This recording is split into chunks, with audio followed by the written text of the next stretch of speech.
Bonjour à tous et bienvenue sur le Rendez-vous Tech, épisode absolument exceptionnel puisque nous sommes en direct au Paris Radio Show. Est-ce qu'il faut dire Paris Radio Show? Moi, je dirais Paris Radio Show. Tu dirais Paris, très bien, restons un petit peu chauvin.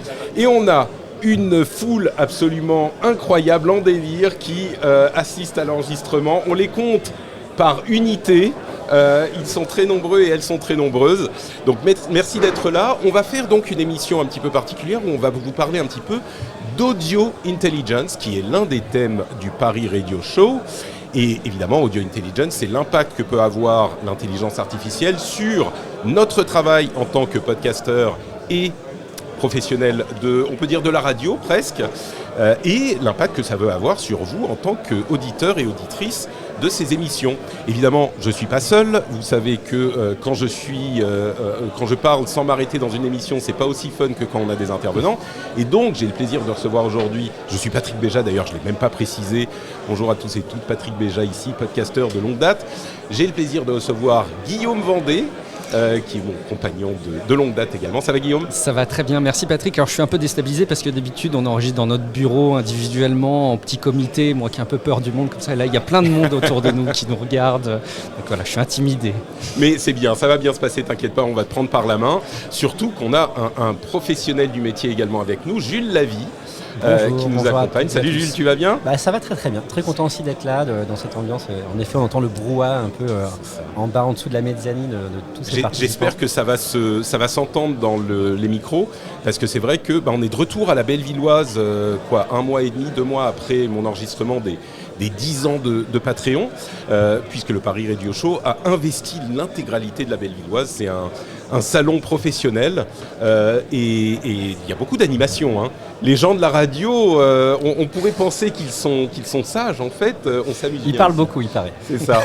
Jules, alors les auditeurs connaissent bien Guillaume. Jules, je suis sûr qu'ils te connaissent sans le savoir, peut-être. Peut-être. Est-ce que tu peux te présenter pour nous ? Alors, je m'appelle Jules Lavie, j'ai 47 ans, je travaille au Parisien, je suis rédacteur en chef et présentateur de Code Source, c'est le podcast quotidien d'actualité du Parisien. Et en tant que head-chef audio du Parisien, je m'occupe aussi de Crime Story, qui est un podcast hebdomadaire de faits divers qu'on sort tous les samedis.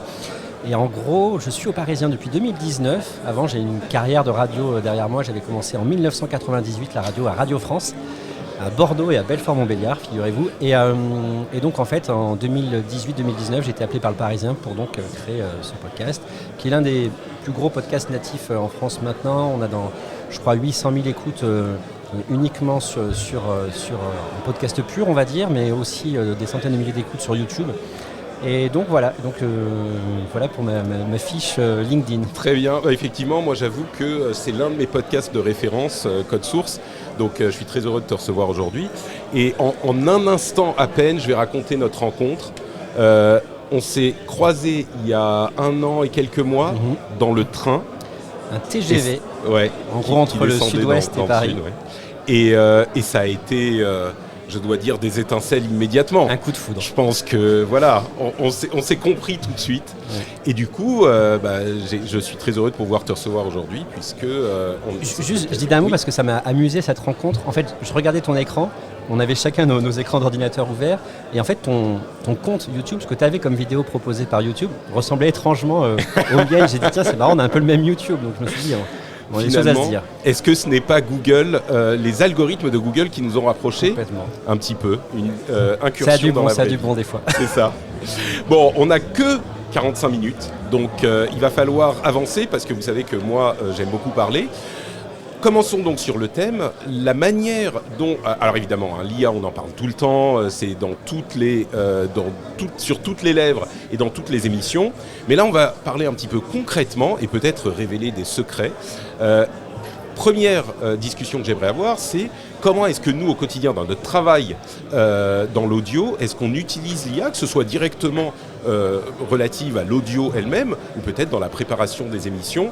J'ai envie de poser la question à Guillaume d'abord, et je dois préciser, on n'a pas énormément discuté, on voulait garder la conversation fraîche justement avant de commencer l'enregistrement, donc je ne sais pas si vous utilisez l'IA ou non. Donc il est tout à fait Suspense. possible que vous Ça se trouve, on n'a rien à dire. C'est ça, que vous disiez non, en fait, non, je trouve ça surfait, c'est inutile. Guillaume, est-ce que tu utilises l'IA au quotidien dans ton travail de podcasteur ? Ouais, il y a deux aspects moi que j'utilise de l'IA et je reprends tes préceptes, Patrick, de l'optimisation de la production pour essayer de toujours gagner du temps quand on livre du contenu aussi régulièrement que chaque semaine et puis pour toi maintenant chaque jour. Il y a deux aspects que je vois. Un qui est assez évident, il y a des rubriques quand on fait une émission hebdomadaire qu'on aime bien retrouver à l'audio dans les émissions de radio, dans les podcasts. Et pour les faire varier dans le temps, moi je me sers maintenant de l'IA parce que je lui ai donné à digérer tous les petits scripts des choses que j'avais écrites des émissions des semaines précédentes pour qu'il me fasse des variations, pour que ce ne soit pas systématiquement la même chose mais qu'il arrive à me les faire varier. Donc ça c'est des petites choses. Donc sur les titres de rubriques, c'est ça ? Plutôt sur les scripts d'éléments d'intro, notamment les appels à participation sur Patreon pour inviter les auditeurs à s'inscrire. C'est des choses qui reviennent à chaque fois, qui peuvent être un peu gonflantes pour les auditeurs. Et je me suis rendu compte que de faire varier le contenu de cette manière-là, c'est pas bête, je te donne l'astuce. C'est-à-dire que tu lui as donné donc des scripts écrits, des différentes intros que tu avais écrites pour encourager les auditeurs et les auditrices à te soutenir sur Patreon. C'est ça. Et tu lui as dit bon bah maintenant fais-moi des variations. Voilà, et est-ce que tu lui dis fais des blagues, tu vois ce genre de... Je peux tenter. Parfois c'est pas toujours drôle donc je les retiens pas, mais je tente ma chance de temps en temps. Mais effectivement ça c'est un aspect très concret qui finalement me fait gagner du temps ou en tout cas qui apporte une plus-value tout en me faisant gagner un tout petit peu de temps. Mais c'est très à la marge et finalement je vais tomber dans la case de ceux qui l'utilisent pas beaucoup. Il y a quand même un deuxième point que j'utilise pour l'IA qui est plus indirect, c'est que j'utilise un outil qui s'appelle Auphonic qui me permet d'optimiser le son pour niveler les différentes voix des différents intervenants, qui distribue l'audio sur plusieurs services que j'utilise et il me fait une retranscription donc du tout le contenu texte de ce sur quoi on a échangé et il me fait aussi les titres des rubriques. Donc lui-même me trouve les différents chapitrages avec les timecodes et les titres de ces rubriques. Ça, c'est un copier-coller que je fais à la fin. C'est une plus-value pour les auditeurs, quelque part. Auphonic, je crois qu'effectivement, il va falloir que j'y jette un coup d'œil également. Mais oui, donc ça reste quand même à la marge. Tu t'en sers très à la marge. Pour le dur de son émission. Absolument pas. Et quelque part même, pour terminer sur mon témoignage, je dirais même dire, je revendique presque le fait qu'on continue à faire une construction éditoriale humaine. Tu parles d'artisans du podcast, je revendique quelque part aussi cette filiation parce que c'est aussi ce que les personnes viennent chercher avec un podcast comme celui qu'on peut faire, qui est d'avoir une vraie valeur ajoutée de la construction du contenu. C'est une chose effectivement que moi je revendique, la différenciation à terme si les podcasts, et peut-être qu'on en parlera quand on parlera de l'impact de l'IA sur les auditeurs eux-mêmes directement, mais c'est un élément extrêmement important, c'est ça qui va nous différencier. Je vais faire ma petite partie parce que je suis un petit peu comme toi Guillaume, les utilisations que j'en ai sont assez à la marge finalement, à ce stade encore.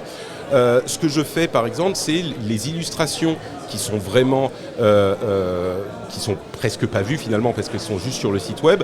Et ben parfois maintenant, au lieu d'aller chercher une image libre de droit sur un catalogue, je vais en créer une par IA qui sera en plus peut-être un petit peu plus ciblée sur le sujet que je traite. Donc ça je fais de temps en temps.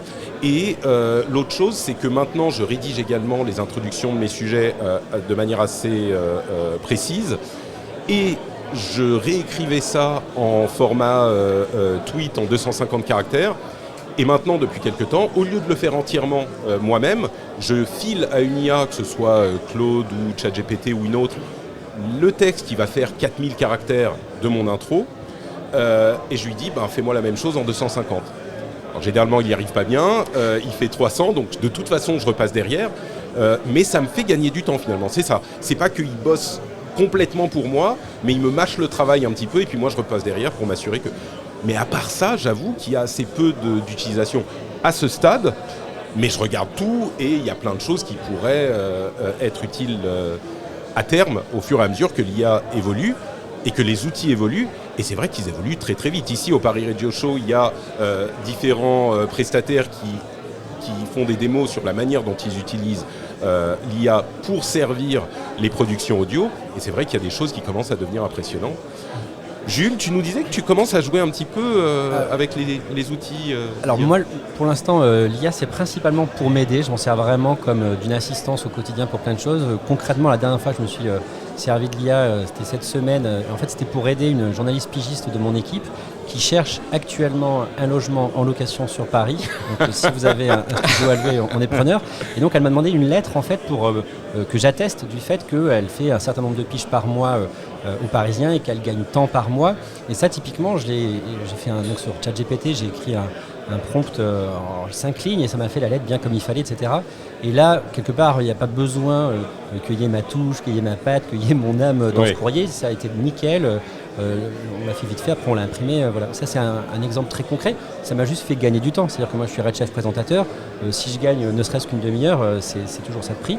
Puisqu'on produit quand même un podcast qui fait une vingtaine de minutes par jour, ça fait gagner du temps. Pour ce qui est vraiment du podcast proprement dit, j'ai testé par exemple pour les titres. Alors le problème c'est que dans Code Source, à chaque fois on a une histoire d'actualité, on est sur un sujet, souvent on retrace plusieurs mois ou voire plusieurs années d'un parcours, d'une personnalité, etc. Et donc c'est très dur à titrer. Parce qu'en fait, on n'est pas sur un angle très précis. Je pense que si j'étais sur des papiers ultra précis en termes d'angle, l'IA m'aiderait beaucoup pour les titres. En tout cas, sur les tests que j'ai fait, ce que ça va apporter, des fois, c'était des tournures de phrases ou un mot-clé qui a fait tilt. Je me dis, tiens, ça c'est pas mal comme mot. Mais dans l'ensemble, les titres sont assez nuls. Mais ce qui est bien, c'est qu'on peut en proposer, on peut en demander 25-30 et on a 25-30. Ça, c'est quand même un gros kiff de l'IA, c'est qu'on dit, propose-moi 30 titres. Et on voit 30 titres qui s'affichent en 1 minute.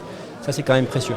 Après, autre application. Donc ça, en gros, concrètement, aujourd'hui, on ne l'utilise pas. Je l'ai utilisé un peu en test, mais voilà. Autre application. Parce qu'on a déjà fait évidemment 2 podcasts, même si c'est un podcast généraliste, on a fait 2 podcasts sur l'IA. Oui, vas-y. Sur le titre, tu lui donnes en fait le script de ton émission ou tu lui donnes l'audio? Non, je lui explique en résumé de quoi on parle. D'accord. Voilà, on parle de telle personnalité qui a connu ci et ça dans sa vie, etc.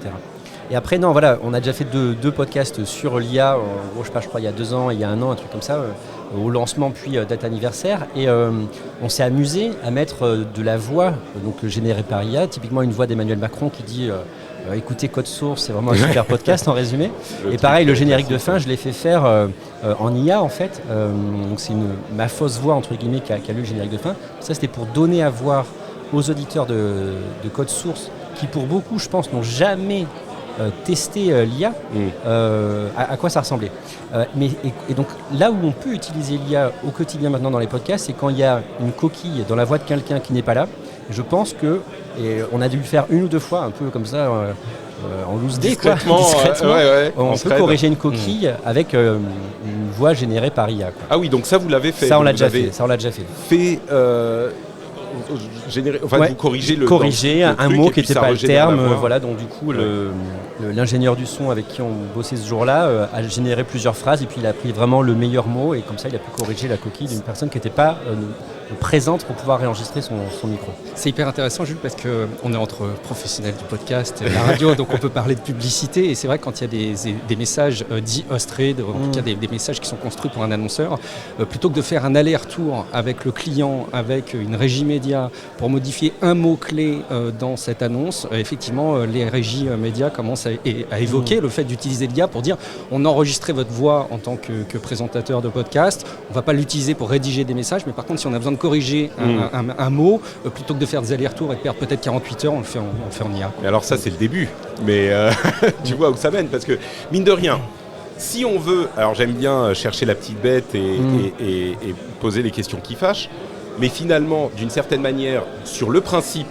vous avez altéré la voix d'un intervenant, vous lui avez fait dire quelque chose qu'il n'a pas dit, éthiquement, est-ce que ce n'est pas profondément problématique ce que vous faites, monsieur Laville ? Alors, réponse, c'est marrant parce que je n'ai jamais pensé à cette question, mais en plus c'est vrai, j'ai jamais réfléchi. Non, la réponse elle est très simple. Donc je suis journaliste audio encore une fois depuis 1998. J'ai bossé pendant 15 ans à France Info. Quand on fait du montage audio, on peut faire dire, ça fait déjà des décennies qu'on peut faire dire n'importe quoi à n'importe qui. Et donc quand on nous parle de montage audio à France Info, on nous dit attention, on peut même changer la structure de la phrase, passer d'une phrase avec des verbes à une phrase nominale, tant qu'on respecte l'esprit de ce que la personne a voulu dire. Et là, à mon avis, la règle elle sera la même, c'est-à-dire que tant qu'on respecte vraiment ce qu'a voulu dire la personne, je pense qu'on peut se permettre ça. Moi, ça me choque pas du tout en réalité. Effectivement, l'idée que l'important est de respecter l'esprit de ce que dit la personne, c'est la clé de cette problématique. Et j'irais même jusqu'à dire que du coup, dans l'utilisation de l'IA finalement, comme dans n'importe quelle entreprise journalistique, enfin intention journalistique, Ce qui est important, c'est justement l'éthique qu'on va mettre dans la pratique, parce que on peut, que ce soit avec ou sans IA, on peut faire les choses bien ou ne pas bien les faire. Et on s'est parlé au téléphone pour préparer l'émission et je t'avais dit, un truc que je me demande, c'est si je peux, parce qu'en fait pour chaque épisode, je demande un dossier à la documentation. On a 4 super documentalistes au Parisien et à chaque fois, tous les sujets, 9 fois sur 10, commencent par un dossier de documentation avec les articles du Parisien, avec des articles d'autres journaux comme le Figaro, les Échos, etc. Et donc je t'ai dit, il faudrait faire un test. Je copie-colle mon PDF de documentation et je demande à l'IA de me faire une synthèse chronologique et tout, ne serait-ce que pour me faciliter le travail. Mais je t'avais déjà dit ça. Le problème, c'est que quand je vais enregistrer l'épisode avec le spécialiste de tel ou tel sujet, si il dit quelque chose de faux, s'il y a une coquille qui se glisse dans ce qu'il me dit, et que moi, je ne me suis pas tapé, entre guillemets, toute la doc, je ne vais pas entendre qu'il y a une coquille. Donc, problème. Mais la dernière fois, j'avais lu toute la doc sur un humoriste, Malik Bentala. On a fait un sujet sur lui avec Grégory Pluvier, qui est spécialiste humour au Parisien. Ça, c'est un très beau métier. Oui, je pense il ne fait pas que ça. On est un peu envieux. Oui. Et donc, j'avais lu toute la doc, j'ai glissé-déposé, et j'ai demandé à l'IA de générer les questions, donc de raconter l'histoire de façon chronologique. C'était pas mal. C'était pas fou, mais c'était pas mal. Mais encore une fois, moi je peux pas me fier à l'IA pour faire mon script, pour gagner 2 heures et aller me balader près de la scène et rien faire. Parce que derrière le produit serait moins bon, donc je veux pas faire ça. C'est un petit peu le problème qu'on a à ce stade avec l'IA et c'est un petit peu pas la conclusion, mais l'enseignement que je retire de notre discussion maintenant, c'est qu'effectivement toutes ces utilisations restent à la marge, ne rentrent pas dans le cœur du travail qu'on fait au quotidien. Est-ce qu'on peut envisager, peut-être en se projetant un petit peu vers l'avenir, et on le disait un petit peu avant de lancer l'enregistrement, j'ai rarement vu, moi, avec mes 15 ans de podcast et 30 ou 40 ans de fan de tech, une technologie évoluer aussi vite. Encore là, ça fait 2-3 ans que ça s'est vraiment lancé. Il y a encore, on l'a vu il y a quelques jours avec DeepSeek et d'autres choses, les choses évoluent de manière absolument invraisemblable. Est-ce qu'on peut se projeter en se disant, à un moment, peut-être que ça sera fiable, à un moment, on aura des moyens d'orienter le truc. Est-ce qu'on pourra se mettre, sans donner d'exemple précis, mais est-ce que vous imaginez un moment où on pourra effectivement utiliser ce type d'IA pour faire un travail qui représente une partie vraiment du cœur de notre travail aujourd'hui? Alors moi j'ai envie de répondre. Est-ce que tu feras jamais confiance, quoi? J'ai envie de répondre non, mais parce qu'en fait, typiquement, le truc c'est que, par exemple, quand je fais un épisode de Code Source, j'essaie qu'à travers cet épisode, il y ait ce qu'on peut appeler une idée sous-jacente ou un propos, un message un peu en filigrane derrière le podcast. Alors c'est rien de fou, je vous rassure, je ne fais pas passer des idées de dingue, mais c'est du genre, pour pleinement s'accomplir, il faut être pleinement soi-même, ou c'est du genre, il ne faut jamais rien lâcher. La dernière fois, j'ai fait un sujet sur comment le Parisien a réussi à avoir l'interview de Zelensky. Ça faisait 3 ans qu'on essayait d'avoir l'interview de Zelensky. Lui-même, Zelensky étant évidemment en guerre actuellement avec son pays contre la Russie. Et un peu la moralité de l'histoire, mais qui n'était jamais énoncée pour pas que ce soit embêtant pour les auditeurs, c'était « faut jamais rien lâcher ». Après, je pourrais faire un épisode en disant des fois, il faut savoir lâcher quand il faut. Bon, voilà. Mais là, l'idée sous-jacente de ce podcast, c'était ça. Et typiquement, avec le test que j'ai fait là, sur Malik Bentala, avec l'IA, il n'a pas réussi à faire passer l'idée sous-jacente. C'est-à-dire qu'il était avec des gros sabots en disant et là, ça prouve qu'il est pleinement soi-même. Enfin, je caricature, mais voilà. Et donc, même si on arrive au bout du compte à un produit très bon factuellement, imaginons 0 coquille, très bon dans la forme, on a l'impression que c'est un présentateur qui parle. Je pense vraiment que même si on arrive à un produit comme ça qui sonne qualitatif, eh bien non, en fait on aura besoin d'humains, c'est-à-dire que même plus on ira vers des produits qualitatifs au niveau podcast, au niveau musique, etc., plus les gens, enfin nous, auront envie d'avoir des humains au bout du fil. Et c'est d'ailleurs l'une des forces des podcasts depuis très longtemps, c'est le côté humain, c'est ta touche, c'est toi, tu parles, t'improvises, t'hésites, etc. C'est toi qui es derrière et on te sent quand on t'écoute. Et je pense que ça, on ne pourra jamais l'avoir avec une machine, même si la machine est soi-disant parfaite. C'est encore plus vrai même pour les podcasts, quelque part. Quand on écoute un podcast, quand on écoute une émission de radio, j'ai l'impression qu'on attend aussi cette relation avec la voix de la personne, parce qu'on sait qu'il y a un être de chair et de sang derrière. Cette fragilité derrière cette fragilité, cette personnalité. Je pense que ça joue, effectivement, c'est certain. Alors peut-être qu'à un moment, on arrivera à ce niveau d'authenticité avec les IA, mais là on se projette vraiment un petit peu trop loin, on peut pas vraiment savoir, c'est plus de la science-fiction. Mais je te coupe. Pardon, vas-y. Oui. Désolé. Non, vas-y. J'ai prévenu Jules avant, faut me couper. Non, mais c'est ça, oui, c'est pour ça, du coup, je me permets. Je pense que l'IA. Tu vois, une IA, elle ferait pas ça. L'IA n'aurait pas osé. Tu aurais dit, tu te calmes. Ouais, non, mais je pense que pour un produit, entre guillemets, très utilitaire, du type, je sais pas, le flash du jour avec ton horoscope au début, est-ce que ça roule sur l'autoroute, là, moi, je serais pour l'IA et je pense que c'est possible de faire un truc cool avec l'IA. Tu vois ce que je veux dire ? Je veux pas non plus fermer la porte à ça. Dans un instant. Pour avoir le flash ultra personnalité à l'instant T et qu'est-ce qui se passe dans le 20e actuellement, etc. Évidemment, en utilisant le travail de journaliste sur le terrain, etc. Là, il n'y a pas de magie. Mais réexploiter une matière première journalistique de qualité pour en transformer en produit audio intéressant, ça, moi, j'y crois. Mais voilà, encore une fois, ce sera un truc un peu différent. Un certain type de contenu, c'est peut-être possible. Oui. Un contenu très personnel, humain, comme on en a dans le podcast, ça sera peut-être une étape un petit peu plus lointaine et qu'on ne voit pas encore vraiment.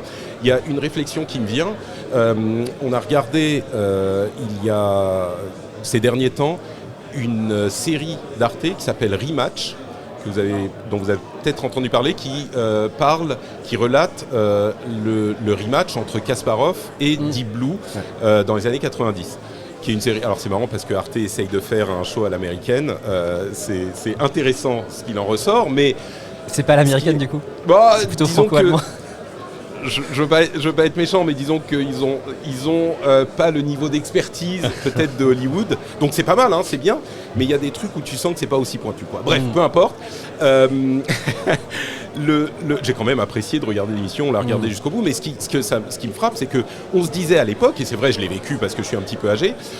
Est-ce que on va encore jouer aux échecs au moment où les ordinateurs réussiront à jouer aussi bien et mieux que nous. Et cette étape, on l'a dépassée il y a bien longtemps. Et du coup, oui, il y a les ordinateurs qui jouent, mais on s'en fout finalement, ça ne nous intéresse pas. Nous, ce qui nous intéresse, c'est de voir comment les humains jouent et comment ils se mesurent les uns aux autres, etc. Donc, ça ne s'applique pas à tout dans le domaine de la radio, de l'audio ou de l'information, mais je pense qu'il y a quand même un petit peu de ça aussi, et qui fait que, imaginons qu'il y ait peut-être, j'en sais rien, moi, l'IA, de la même manière qu'il y a, je sais pas, des VTubers, des personnalités synthétiques qui pourraient exister, même aussi crédibles qu'un humain, il y aura quand même des gens qui chercheront des personnes humaines, et même le simple fait de savoir que la personne est humaine fera la différence. Même si l'IA fait exactement pareil, aussi bien, aussi personnel, le fait de savoir que c'est une personne humaine, tu diras, non, moi je veux... Mais justement, ça peut nous amener à la deuxième partie de notre discussion, qui est la manière dont l'IA peut impacter nous, non pas nous dans notre travail, où on comprend que ça reste une aide et ça ne remplace pas encore à ce stade. Maintenant, je dis ça, mais une aide, ça peut, comme je dis souvent, augmenter la productivité et peut-être même, de manière un petit peu vague, permettre de passer d'une équipe, j'en sais rien, de 5 personnes qui font une production à une équipe de 3. Ça peut avoir un impact réel, même si l'équipe reste, elle utilise un outil comme on utilise des ordinateurs ou des stations de montage ou ce genre de choses qui facilitent le boulot. Mais ça peut avoir cet impact, c'est certain, à terme. C'est pas ce que j'espère moi en tant que rédacteur en chef. Je l'entends bien. Je l'entends bien, mais je pense ce que je veux dire, c'est que c'est une issue qui est envisageable là pour le coup. Là, ça peut. Oui, on peut avoir des pré-montages par exemple automatiques de qualité. Qui fait que un monteur passera, j'en sais rien moi, 1 heure au lieu de 2 sur une émission, et que donc tu pourras avoir une équipe de 2 monteurs au lieu de 4, j'en sais rien, ou au lieu de 3, ce genre de choses. Mais donc, du côté des personnes qui reçoivent les émissions, des auditeurs et des auditrices, c'est un petit peu un autre domaine. Et c'est vrai qu'on a eu des exemples ces derniers mois d'outils qui étaient extrêmement convaincants et beaucoup plus efficaces que ce qu'on aurait imaginé même avant leur arrivée, jusqu'à la veille de l'arrivée des audio overviews de Notebook LM.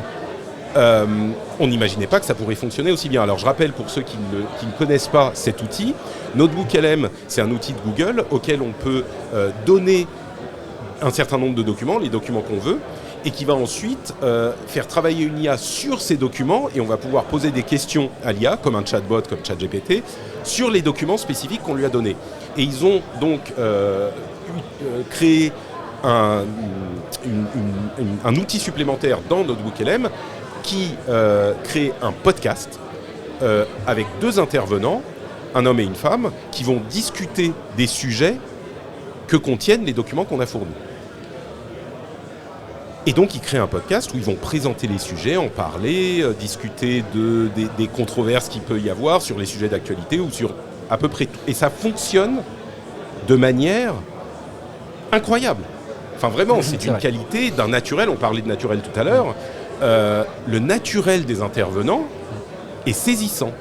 Maintenant, quand on en écoute 4 d'affilée, on se rend compte quand même qu'il y a des patterns qui ressortent, ça finit par perdre de son naturel justement. Mais ce genre de choses, est-ce que vous vous sentez peut-être, Guillaume, menacé par ce type de technologie, ou est-ce qu'au minimum, tu penses que ça peut être utile à des personnes qui aujourd'hui écoutent des podcasts ou de la radio ? Écoute, j'ai le sentiment que la discussion, malgré tout, se prolonge avec les mêmes conclusions parce qu'il va manquer, encore une fois, cette espèce d'entropie, comme on le décrit dans les fonctionnements des algos, des intelligences artificielles, qui permet justement de restituer même cette humanité qui est attendue de la part des auditeurs, quoi. Mais est-ce que ça pourrait créer des nouveaux usages qui sortiraient de ce qu'on utilise aujourd'hui dans les podcasts de manière complètement traditionnelle ? Je ne sais pas. J'ai vraiment beaucoup de mal à visualiser comment ça pourrait s'étendre. C'est vrai que la prouesse technologique telle que tu l'as décrit, et quand on voit les tests, à chaque fois c'est bluffant, on se dit waouh, ça a évolué, et pour autant ça franchit toujours pas cette barrière de s'installer dans les smartphones des auditeurs et de remplacer leur consommation quotidienne. Est-ce que finalement ce serait pas plutôt un moteur de recherche, un Google, qui serait plus inquiété par ce type d'usage à l'avenir que fondamentalement des producteurs d'émissions audio ? Là où moi j'y vois quand même un usage qui est différent, c'est vrai que c'est différent des podcasts, ou des émissions de radio, c'est que, de la même manière, c'est un truc que tu évoquais tout à l'heure, Guillaume, c'est extrêmement personnalisé, extrêmement personnalisable. C'est-à-dire que tu peux lui demander de faire un podcast sur tes documents à toi. Si tu as, j'en sais rien, une présentation de 42 decks de PowerPoint et une les dossiers du Parisien. Par exemple, tu vois. Mais je peux vous envoyer les meilleurs PDF. Si vous voulez. Alors, c'est vrai que du coup, ça va te créer un podcast sur ce sujet spécifique à toi, mais tu évoques les dossiers du Parisien. Il reste la problématique des hallucinations des IA et de la fiabilité du truc. Alors, peut-être que ça peut faire un dégrossissage du sujet avant que tu te plonges dans les documents, ou peut-être qu'après ça te permet de te rafraîchir la mémoire, mais ça suffit pas, quoi. Il y a un truc auquel je pense en vous écoutant, c'est un usage auquel j'avais pas pensé jusque-là, c'est donc là typiquement avec ChatGPT, on va dire fais-moi une synthèse sur tel philosophe qui m'intéresse, c'est quoi ses 5 idées clés, qu'est-ce qu'il a amené, etc. Peut-être qu'on pourrait demander ça. Donc c'est Notebook LM, c'est ça, parce que je ne l'ai pas trop utilisé, j'ai juste testé une fois, mais peut-être qu'on pourrait demander ça à Notebook LM, c'est-à-dire de créer, je vais dire à Notebook LM, fais-moi un podcast sur Kant et ce concept, donc sous la forme d'une discussion entre 2 personnes, d'un format 25 minutes.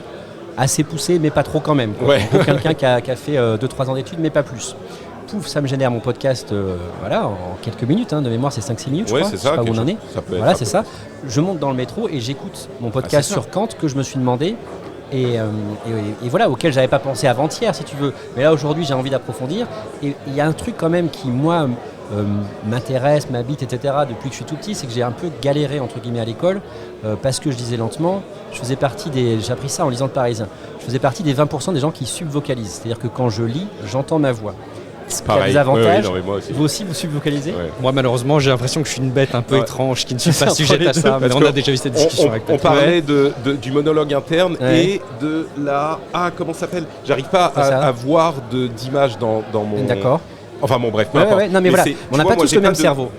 Voilà. Et donc moi concrètement, ça m'a gêné dans ma carrière de journaliste. C'est-à-dire quand je lisais les dépêches AFP avant de faire les flashs, j'étais plus lent que les autres, etc. Bon voilà, c'est ma vie. Et donc sans doute que je serais preneur de podcasts pour me donner des informations ou de vidéos générées automatiquement pour apprendre des trucs. Et c'est vrai que on passe là des décennies qu'on a connues, un siècle qu'on a connu, on allait à l'école. Il fallait s'intéresser entre 14h et 15h à l'espagnol, puis entre 15h et 16h aux mathématiques. Enfin, ça n'a aucun sens en fait, quand même concrètement. Enfin, on n'a rien trouvé mieux pour l'instant. Ça a pas mal de sens, mais ça a beaucoup de sens parce que c'est comme ça qu'on c'est quand même pratique quand on est des centaines de milliers à devoir apprendre.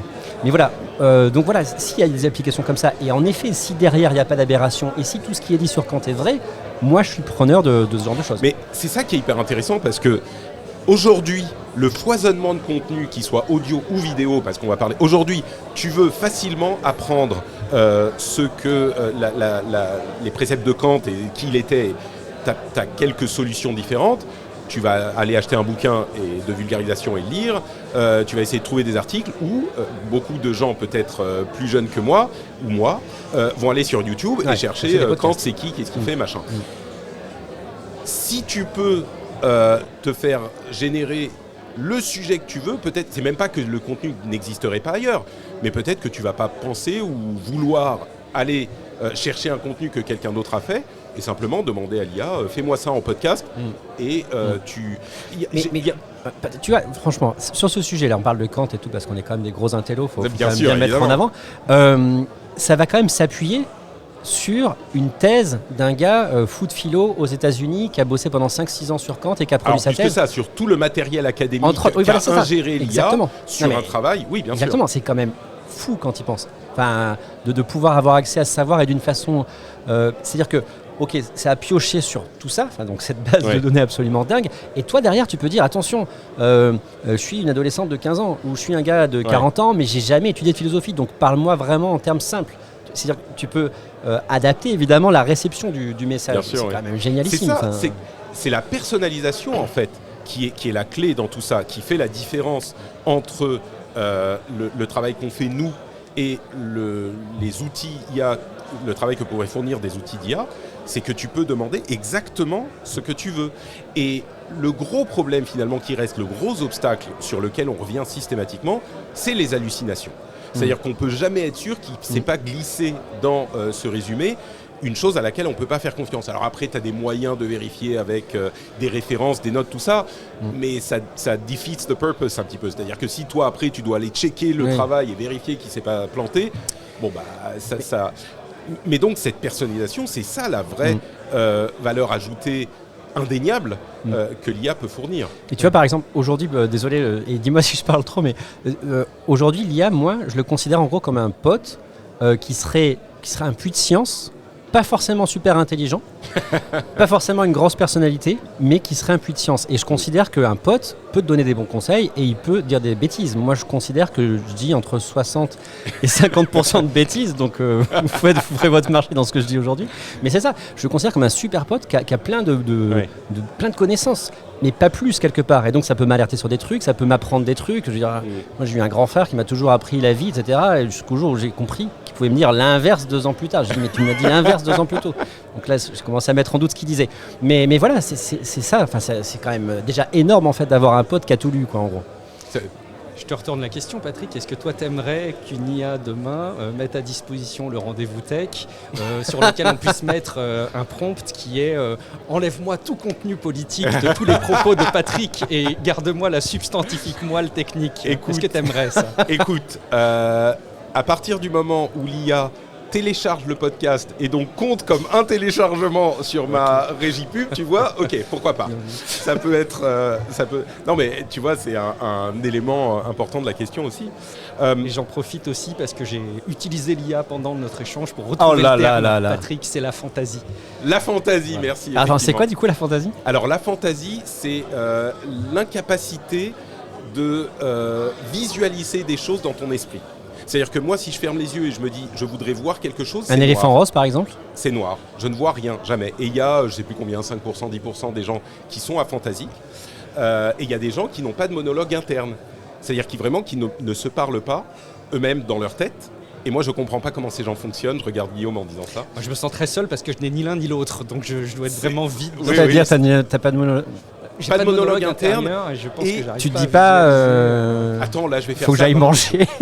Non, je peux avoir faim. Il va juste manger. Mon estomac parle de lui-même, mais dans mon esprit, ça ne résonne pas. Mais ça, par contre, c'est un truc, franchement, enfin, quand j'étais ado, on ne connaissait pas ça. Depuis, il y a eu des articles et tout. Mais la fantaisie, apparemment, il y a des gens qui voient le texte écrit quand on leur parle ou quand ils parlent, je crois, ou quand ils pensent, ils voient le texte écrit sous leurs yeux.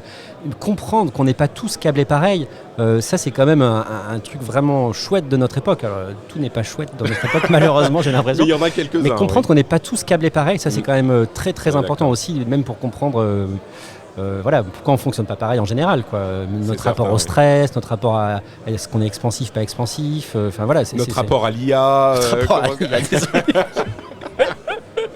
Mais on parlait de personnalisation. Il y a un outil que Google a présenté, alors il n'est pas disponible en France encore, ça s'appelle les Audio Overviews.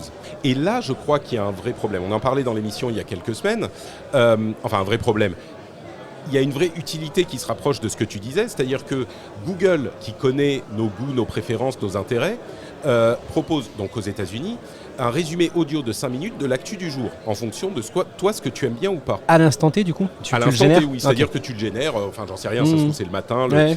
Et ça, encore, c'est un truc qui est extrêmement personnalisé, qui est un produit que ne peut pas fournir la radio ou le podcast, à moins d'avoir ton podcasteur attitré qui va te faire ton résumé personnel chaque matin, ça coûte un peu cher. Et Patrick, est-ce qu'on sait si ils sont liés à tel ou tel média, et est-ce qu'ils payent pour le travail journalistique qui a été fait ? Alors ça, c'est la grande question.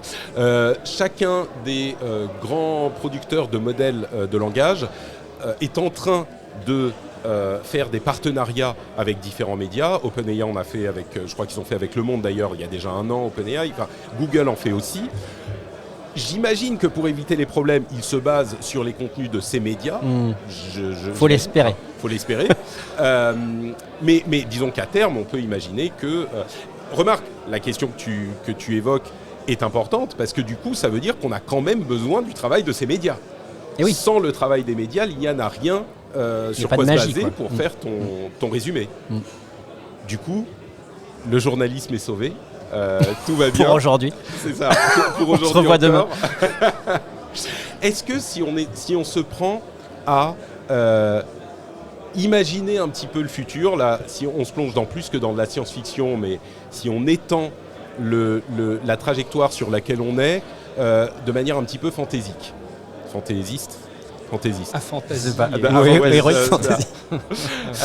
Dans l'heroic fantasy. Non mais tu vois, tu pourrais demander un résumé de l'actualité dans le style d'un maître de jeu, parce que ça, il y a beaucoup de contenu Donjons et Dragons, de parties, dans le style d'un maître de jeu qui ferait une campagne de Donjons et Dragons pour te raconter ce qui se passe dans le monde aujourd'hui. Je pense que ça donnerait quelque chose d'incroyable. Il y a peut-être une idée de nouveau podcast. C'est ça, quand tu crées un petit Yoda qui te fait l'actu résumée par Yoda, ça peut être pas mal. Mais si on se projette un peu en conclusion et qu'on essaye de voir un petit peu plus loin, dans 5, 10, 15 ans, toujours en lien avec le contenu audio qu'on produit, est-ce que vous pourriez imaginer la manière dont il aurait été transformé de par les évolutions de l'IA ?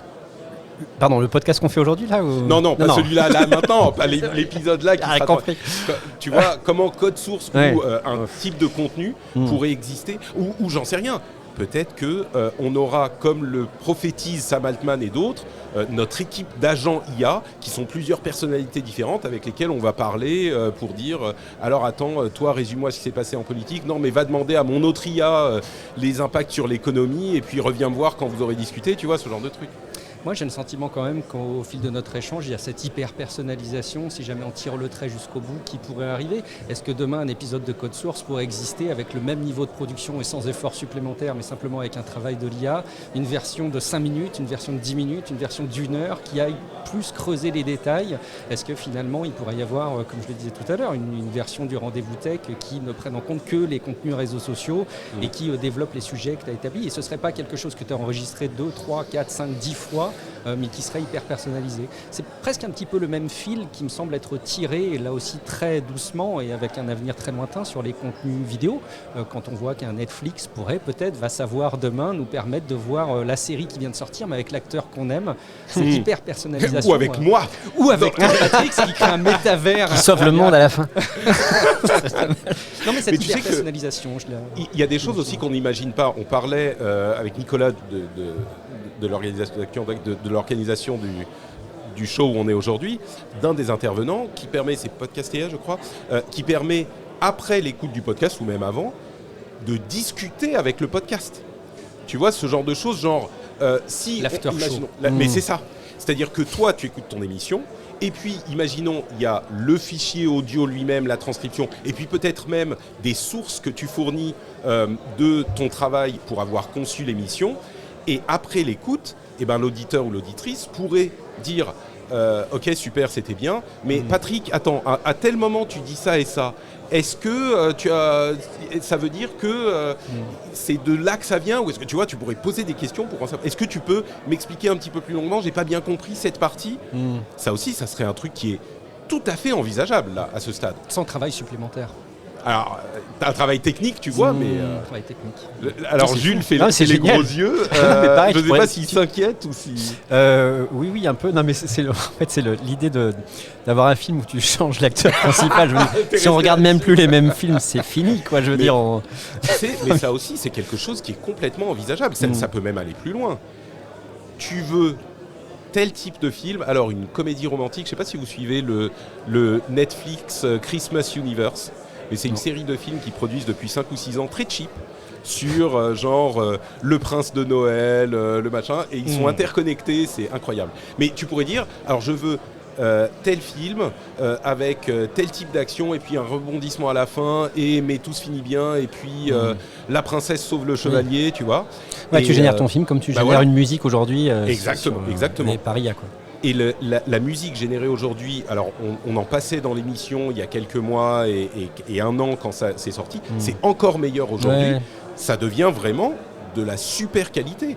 De là à imaginer que dans 1 an ou 5 ans, on puisse faire de la vidéo de la même manière. Alors le problème, c'est que si chacun se met à générer sa vidéo par IA, la consommation en énergie est clairement en question. Mais bon, au-delà de ça, c'est pas du tout inenvisageable que ça soit possible. Et tu parles de la musique, c'est un truc qui m'intéresse aussi particulièrement. T'en fais, oui. J'en fais aussi, même dans les trains. Sur mon temps de loisir, exactement, voilà, de la musique électronique. Et donc, des trucs comme Suno, c'est Suno, hein, je ne peux pas dire. Il y a Audio et Suno, c'est les deux leaders du marché. Alors, moi justement, j'ai généré vite fait 2-3 morceaux sur Suno pour me faire une idée. Le mix est très bien fait en termes où sont placés les différents éléments, etc., de la track ou du track. Mais justement, quand j'entends ça, je me dis, ok, et d'ailleurs c'est ce que font la plupart des créateurs de musique, c'est qu'ils font des trucs très humains, avec des mix surprenants, avec des trucs que l'IA ne ferait pas, ne penserait pas à faire. Parce qu'il faut savoir quand même que l'IA pense à faire des trucs surprenants. Dans l'une des tracks que j'ai écoutées, à un moment il y a un moment de silence, le chanteur chante à blanc, super alors, surprenant. Si le prompt est bien fait, effectivement. Ouais, voilà, l'IA fait déjà des trucs comme ça, mais en termes de mix, etc., la production sonore, les créateurs aujourd'hui, ils sont très nombreux, ils sont très prolixes, etc. Ils font des trucs ultra humains. Alors il y a 2 choses que ça veut dire. D'une part, Spotify utilise déjà pour certains, alors pas pour tous les types de musique, mais les playlists que tu passes en fond, la musique d'ascenseur en gros, il y a déjà une grosse quantité dans ces playlists de morceaux générés par IA. Essentiellement parce que ça leur coûte moins cher en licence, évidemment.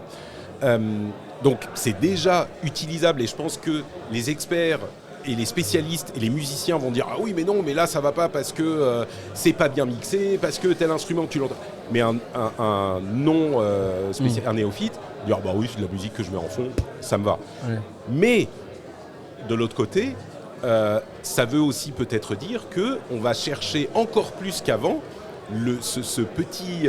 ce grain. Étincelle, ce génie, ce grain d'innovation, d'inventivité de l'humain. Et que justement, on va se dire, oui, bah, c'est peut-être très bien, mais c'est fait par une IA, moi ça m'intéresse pas, tu vois. Et je pense qu'il y a des gens qui s'en foutront, mais il y a des gens aussi qui vont accorder une valeur importante à ça. Et l'important pour nous, en tant que podcasteur indépendant ou peut-être même rédac-chef d'un podcast de prestige, ça sera de trouver ces gens-là qui sont intéressés par l'humain et de leur dire... Mon Patreon, il est si tu veux me soutenir, tu vois, enfin pour moi en tout cas. Mais non, parce que c'est ça l'enjeu au final. L'enjeu, c'est que si l'IA prend notre boulot, on n'a plus de boulot. Donc, faut trouver des gens qui veulent bien nous payer, quoi. Ah ouais. Dubitatif tout le monde là. Non, mais c'est ça, mais c'est ce que tu dis, mais. Oui, voilà, je pense qu'il y a vraiment cette notion d'humanité et tout derrière. En gros, moi, dans ce que je retiens de l'échange, c'est qu'il y a un côté.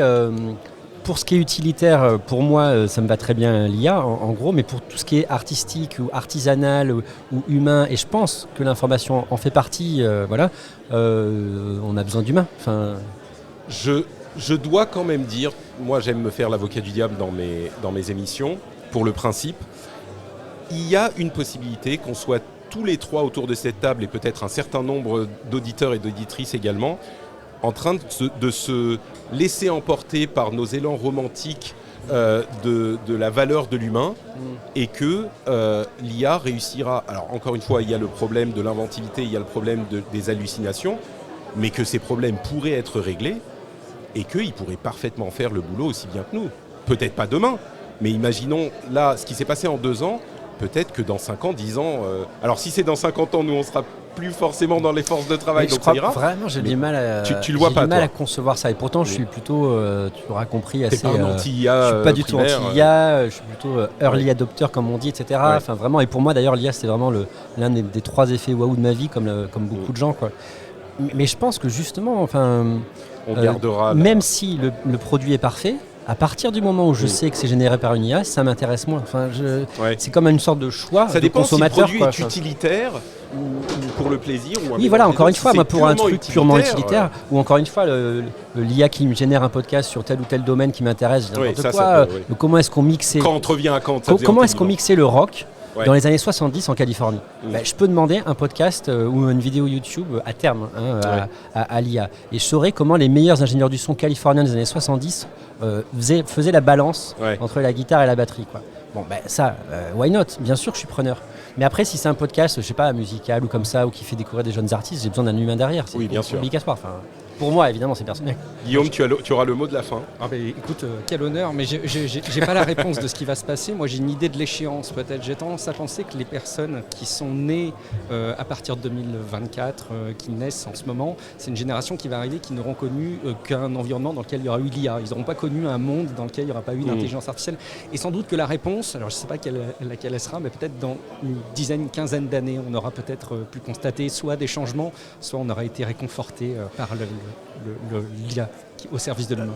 Je reviens sur la musique. Les jeunes créateurs de musique aujourd'hui, ils ne vont jamais mettre une image générée par IA sur leur visuel YouTube. Ce sera forcément une photo un peu cradingue, ils auront écrit à la main dessus. Ils sont attachés, tu vois, à cette illusion qu'est l'humanité. Ça fait déjà des années qu'on a des images générées par IA, etc. Et ils n'ont pas envie de faire ça. C'est un message adressé aux autres. Peut-être un exemple de ce qu'on peut voir, il y a beaucoup de jeunes. Les jeunes, ces créatures mythiques dont nous entendons parler ici et là, qui rejettent les réseaux sociaux aussi. Tu vois, il y a beaucoup de gens qui disent mais TikTok c'est une perte de temps effroyable, ça rend débile. Alors, je ne sais pas si c'est la majorité, mais il y en a. Ma grande de 16 ans s'est déconnectée avec toutes ses copines de TikTok il y a environ 1 an. Oui, dit, c'est pas possible, ça nous rend marteau. Suite à une vidéo YouTube qui expliquait que TikTok les rendait marteau. J'ai un ado de 12 ans qui, effectivement, lui, de son côté, ne prend plus son smartphone pour aller au collège parce que ça l'ennuie. Il a le droit d'installer Instagram et en fait, ça ne l'intéresse pas. Donc, bon, ça ne veut pas dire qu'il y a un espoir et que c'est représentatif. Enfin, voilà, il y a des espoirs possibles. Tu lui diras quand même qu'il faudrait qu'il ait un petit lecteur MP3 portable pour pouvoir télécharger les podcasts. Il a Apple Podcast, il écoute le rendez-vous tech, le rendez-vous jeu. C'est tellement vintage les podcasts finalement. Parfait. Écoutez messieurs, un grand merci pour votre participation à cette émission. Je pense qu'on a été impeccable sur les raisonnements et les conclusions. Ça fera date dans l'histoire de l'IA. Merci à l'audience nombreuse et en qui ne cesse de grossir. Voilà, qui ne cesse de grossir. Ça a été un épisode très sympa à faire. Je suis très heureux de l'invitation au Paris Radio Show. C'était un environnement cool et des gens sympathiques. Et nous, on se retrouvera du coup dans un prochain épisode du Rendez-vous Tech classique. Peut-être un petit peu plus ennuyeux. On ne sera pas en live avec Jules. Donc, mais vous serez là quand même et j'espère qu'on vous fournira des informations intéressantes. Merci à tous, merci à toutes et on se retrouve très très vite. Ciao, ciao. Salut. Il y a même des applaudissements, merci.